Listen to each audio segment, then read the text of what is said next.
ಅರೆ, I am really sorry. ನಾನು ಮರೆತಿದ್ದೆ ನಿಮಗೆ. ಬೇಕಾದಾಗ ಮಾತ್ರ ನಾನು ಬದುಕಿದ್ದೇನೆ ಅನ್ನೋದನ್ನು. ಆದರೆ ಅವರಿಗೆ ಬೇಕಾದಾಗ ನಾನು ಯಾವಾಗಲೂ ಇದ್ದೆ. ಕೆಲಸ ಇದ್ದಾಗ ಕರೆ, ಅವಶ್ಯಕತೆ ಇದ್ದಾಗ ಮಾತು, ಅದು ಮುಗಿದ ಮೇಲೆ ಮೌನ. ಅದೇ ನನಗೆ ಮತ್ತೆ ಮತ್ತೆ ಕಲಿಸಿದ ಪಾಠ. ನನ್ನ ದೌರ್ಬಲ್ಯ ಒಂದೇ, ಯಾರಿಗೂ ಇಲ್ಲ ಅಂತ ಹೇಳಿಲ್ಲ.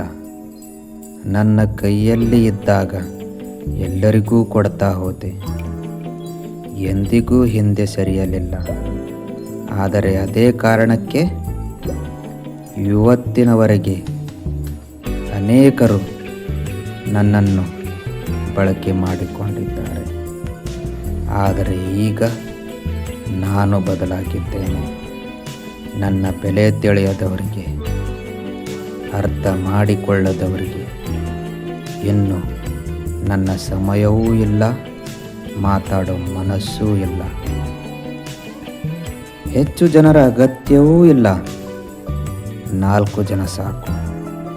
ಆದರೆ ಅವರು ನಿಜವಾದ ಸ್ನೇಹಿತರಾಗಿರಬೇಕು. ಎಹ್ಸಾಸ್ ಬೈ ವಿಜಯ್.